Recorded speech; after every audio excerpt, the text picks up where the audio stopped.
അപ്പോൾ അതേ നമ്മൾ ഫ്രീസറിൽ ചക്ക വെച്ചിട്ടുണ്ടായിരുന്നു കേട്ടോ. ഇടുക്കിയിൽ നിന്ന് കൊണ്ടുവന്നതാണ്. അന്ന് വെച്ചിട്ട് ബാക്കിയാണ് കേട്ടോ. കുറച്ചേ ഞാനന്ന് വെച്ചിട്ടുണ്ടായുള്ളൂ. അപ്പോൾ അത് ഫ്രീസറിൽ വെച്ചിട്ടുണ്ടായി. അപ്പോൾ അത് നമുക്കിന്ന് വേവിക്കാം. തേങ്ങയൊക്കെ ഇട്ട് വേവിക്കാം. ഇതാ കിറുകിറാന്നായിട്ടുണ്ട് കേട്ടോ. ഐസൊക്കെ. അപ്പോൾ ഇന്ന് ചക്കപ്പുഴുക്ക്. മീൻകറിയൊക്കെ വെച്ചതല്ലേ, അപ്പം പിന്നെ മീൻകറി കുട്ടി ചക്ക തിന്നാം. ചക്ക പിന്നെ കഴുകാൻ വെറുക്കുകയൊന്നും ചെയ്യേണ്ട ആവശ്യമില്ലാത്തതുകൊണ്ട് നമുക്ക് നേരെ കുക്കർ വെക്കുക,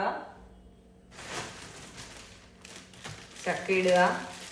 എയർ ടൈറ്റ് ആയിട്ട് കെട്ടി വെക്കണം കേട്ടോ ഫ്രീസറിൽ വെക്കുമ്പോൾ. ഇതിന് ആവശ്യത്തിന് തന്നെ വെള്ളമുണ്ട്. പിന്നെ ഫ്രീസറിൽ വെച്ച ചക്ക നമ്മൾ കുക്കറിലിട്ടേ വേവിക്കാൻ പാടുള്ളൂ, അല്ലെങ്കിൽ വേവില്ല. അപ്പോൾ നമുക്ക് ഇച്ചിരി ഉപ്പിട്ടിട്ട് വെള്ളം ഒഴിക്കട്ടെ, അല്ലെങ്കിൽ ഉപ്പെല്ലാം എടുത്ത് വെച്ചു. ഇതാ 1 സ്പൂൺ ഉപ്പിട്ടിട്ടുണ്ട് കേട്ടോ. ഇനി വേണോ പിന്നെ ചേർക്കാം. ഇതൊന്ന് താന്ന് പോകുമല്ലോ ചക്ക വെന്ത് കഴിയുമ്പോൾ. വെള്ളവും കൂടെ ഒഴിച്ചു കൊടുക്കാം. ഉപ്പിട്ടിട്ട് ഉപ്പിൻ്റെ മുകളിലോട്ട് ഒഴിച്ചു അടച്ച് വെച്ച് വേവിച്ചെടുക്കാം. മഞ്ഞൾപ്പൊടി ഇതിലിട്ടാലും കുഴപ്പമൊന്നുമില്ല. തീ കത്തിച്ച് കൊടുക്കാം. അപ്പോൾ ചക്ക വെന്ത് വരട്ടെ. അപ്പോഴത്തേക്കും നമുക്ക് അരപ്പ് റെഡിയാക്കാവേ. അതേ മുളക്, വെളുത്തുള്ളി, ചുവന്നുള്ളി ഇത്ര ഇട്ടിട്ടുണ്ട് കേട്ടോ. പിന്നെ ഇതാ കുറച്ച് വേപ്പില. കുറച്ച് ചക്കയല്ലേ ഉള്ളൂ, അപ്പോൾ അതുകൊണ്ട് കുറച്ച് തേങ്ങ. തേങ്ങ അരയ്ക്കുമ്പോൾ കുറച്ച് മഞ്ഞൾപ്പൊടി ഇട്ട് അരയ്ക്കാം. പണ്ടൊക്കെ നമ്മൾ പറമ്പിൽ നിന്ന് പറിക്കുന്ന മഞ്ഞൾ നേരെ പച്ചമഞ്ഞൾ വെച്ച് അരച്ച് ഇടുക്കിക്കാരൊക്കെ ചക്ക പുഴുങ്ങുന്നത്. ഇപ്പോഴങ്ങനെയാണെന്ന് എനിക്കറിയില്ല. പിന്നെ ഉണങ്ങി വെച്ചിട്ടുണ്ടാവും. അതൊക്കെ ഇട്ടിട്ട് അരച്ച് കല്ലിൽ വെച്ച് അരച്ചാണ് ഉണ്ടാക്കിയിരുന്നത്. ഇപ്പം മിക്സിയിൽ വെച്ച് അരച്ചാണ് ഉണ്ടാക്കുന്നത്. പച്ചമഞ്ഞളും ഉണക്കമഞ്ഞളും ഒക്കെ വെച്ച് അരയ്ക്കും. ഇപ്പം നമ്മൾ കിട്ടുന്ന മഞ്ഞൾപ്പൊടി വെച്ച് പൊടിപ്പിച്ചെടുക്കുന്ന മഞ്ഞൾപ്പൊടി കേട്ടോ. അത് കടയിൽ നിന്ന് മേടിച്ചതല്ല, നമ്മുടെ പൊടിപ്പിക്കുന്ന സ്ഥലത്തുനിന്ന് മേടിച്ച മഞ്ഞൾപ്പൊടിയാണ് ഇട്ടത്. അപ്പം നമുക്കിത് അരച്ചെടുക്കാം.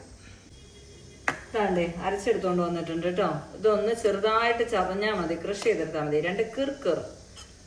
അധികം അങ്ങ് അരഞ്ഞൊന്നും പോകണ്ട. വെണ്ണ പോലെ അരച്ചു കഴിഞ്ഞാൽ നമ്മൾ കറിക്ക് അരയ്ക്കുന്ന, ചക്കക്കൂട്ടാൻ ഉണ്ടാക്കുമ്പോൾ അരയ്ക്കുന്നതല്ലേ. ഞാൻ ചക്കക്കൂട്ടാൻ ഉണ്ടാക്കിയിട്ടില്ല കേട്ടോ.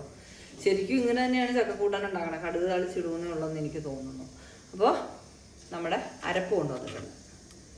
ഇനി നമുക്ക് വേകുമ്പോൾ അതിലേക്കിട്ട് ഇളക്കിയെടുക്കാം.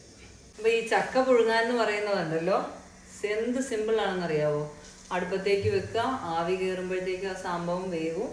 ഉടനെ നമ്മൾ അരച്ചുകൊണ്ട് വന്ന അരപ്പ് തേങ്ങ ചിരണ്ടി വെച്ചിട്ടുണ്ടെങ്കിൽ എളുപ്പമാണ്. കുറച്ചുകൂടി തേങ്ങ ചിരണ്ടണമെങ്കിൽ ഇച്ചിരി ബുദ്ധിമുട്ട്.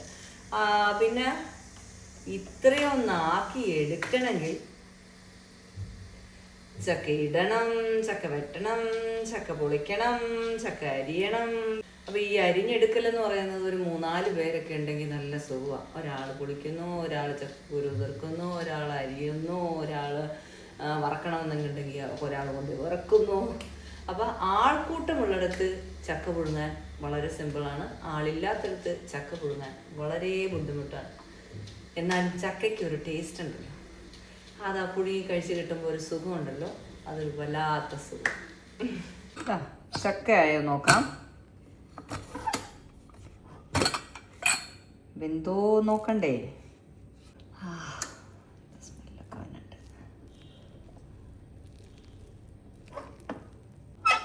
വെന്തിട്ടൊക്കെ ഉണ്ട്. വെള്ളമൊക്കെ വറ്റി. നമുക്കിതിലേക്ക് അരപ്പിട്ട് കൊടുക്കാം.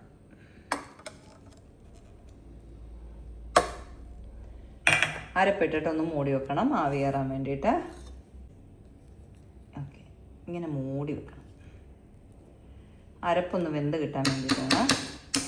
ഇത് കഴുകി ഇത്തിരി വെള്ളവും കൂടി ഒഴിക്കുന്നുണ്ട്. ഒന്നുകൂടി തീ കത്തിച്ച് കൊടുത്തിട്ടുണ്ട്. വെറുതെ ഇങ്ങനെ ഒന്ന് വെച്ചാൽ മതിയേ. ഒന്ന് ആവി കയറട്ടെ. ആവി കയറിയോ നോക്കിയാലോ. ഇതാ റെഡി ആയിട്ടുണ്ട്. അധികം വെള്ളം പറ്റിയങ്ങ് പോകണ്ട കേട്ടോ. ഇത് കുഴഞ്ഞിരുന്നോട്ടെ. ഇനി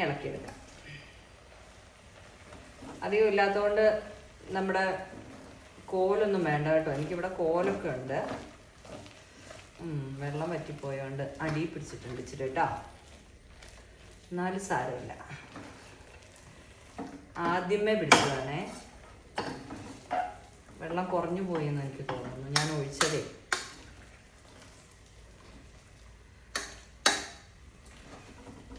ഓക്കെ, അപ്പം അതാ ചക്ക റെഡി. തീ നിർത്തിയില്ലേ? അയ്യോ നിർത്തിയില്ല, തീ നിർത്തിയില്ലായിരുന്നു.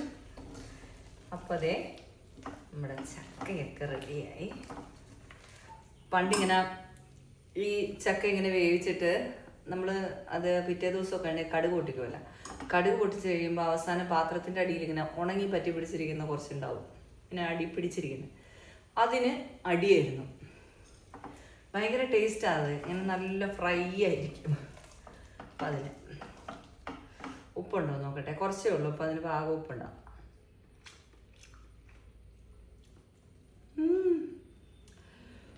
ചൂടാ.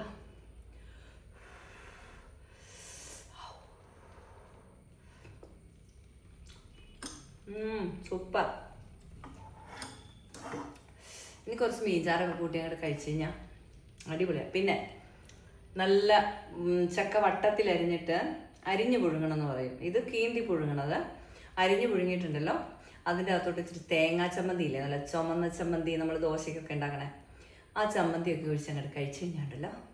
ഇടയ്ക്ക് ഞങ്ങൾ വഴക്കുണ്ടാക്കുമായിരുന്നു, ഇങ്ങനെ ചക്ക അരിഞ്ഞ് പുഴുങ്ങുക. ഞാൻ വഴക്കുണ്ടാക്കുമായിരുന്നു കേട്ടോ, അവർക്കൊന്നും വലിയ താല്പര്യം ഉണ്ടായിരുന്നോ എന്ന് എനിക്കറിയില്ല. പക്ഷേ എനിക്ക് ചക്ക അരിഞ്ഞ് പുഴുങ്ങാം മമ്മി എന്നും പറഞ്ഞിട്ട് ഞാൻ വഴക്കുണ്ടാക്കുമായിരുന്നു. അപ്പോൾ അങ്ങനെ ചക്ക അരിഞ്ഞ് ഇടയ്ക്കിടയ്ക്ക് പുഴുങ്ങും. എന്നിട്ട് ചമ്മന്തി ഒഴിച്ച് ഇങ്ങനെ നടുക്കൊരു കുഴിയൊക്കെ ഉണ്ടാക്കിയിട്ട് ചമ്മന്തി കോരി ഒഴിച്ചിട്ട് ഇങ്ങനെ കോരി തിന്നും. അടിപൊളിയായിരുന്നു കേട്ടോ. അപ്പോൾ ഇന്ന് ചക്കപ്പുഴുക്കും മീൻ കറിയാണ്. അപ്പോൾ ഹാപ്പി ഈവനിങ് സ്നാക്ക് ടൈം.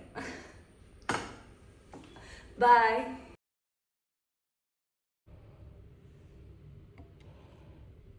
നമ്മുടെ ചക്കപ്പുഴുക്കും മീൻ കറി റെഡി ആയിട്ടുണ്ട്. നല്ല സൂപ്പർ ടേസ്റ്റായിട്ട് നല്ല സൂപ്പർ പുളിയുള്ള മീൻ കറിയാണ് കേട്ടോ. പുളിയുള്ള മീൻ കറി എനിക്ക് ഭയങ്കര ഇഷ്ടമാണ്. അടിപൊളി, ഒന്നും പറയാനില്ല.